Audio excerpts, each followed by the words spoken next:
രാഹുലിനും മൻമോഹൻ സിംഗിനുമുള്ള മറുപടിയാണ് നരേന്ദ്രമോദിയുടെ പ്രസംഗമെന്ന് ബി.ജെ.പി. ദേശീയ ഉപാധ്യക്ഷൻ എ.പി. അബ്ദുള്ളക്കുട്ടി.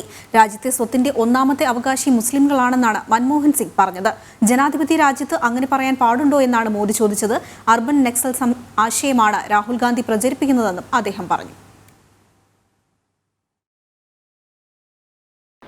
മൻമോഹൻ സിംഗിന്റെ പഴയ പ്രസംഗവുമായി ബന്ധപ്പെട്ടാണ് അദ്ദേഹത്തിന്റെ വിശദീകരണം. രണ്ട്, രാഹുൽ ഗാന്ധി ഹൈദരാബാദിൽ നടത്തിയിട്ടുള്ള പ്രസംഗവുമായി ബന്ധപ്പെട്ട മറുപടിയാണ്. മൻമോഹൻ സിംഗ് പറഞ്ഞത് ഈ രാജ്യത്തെ വിഭവങ്ങളുടെ ഒന്നാമത്തെ അവകാശി മുസ്ലിങ്ങളാണ് എന്ന് അദ്ദേഹം പറഞ്ഞു. ഒരു മതേതര രാജ്യത്ത് ഒരു പ്രധാനമന്ത്രി അങ്ങനെ പറയാൻ പാടുണ്ടോ എന്നുള്ള ചോദ്യമാണ് നരേന്ദ്രമോദി ഉന്നയിച്ചിട്ടുള്ളത്. രാഹുൽ ഗാന്ധി പറയുന്നു ജാതി സംവരണം നടത്തും, അതിനുശേഷം ഒരു സാമ്പത്തിക പരിശോധന നടത്തും, എന്നിട്ട് സമ്പത്ത് ഞങ്ങൾ പിടിച്ചെടുത്ത് എല്ലാവർക്കും ഒരുപോലെ വിതരണം ചെയ്യും. ഇത് അർബൻ നക്സലുകളുടെ ആശയങ്ങളാണ്.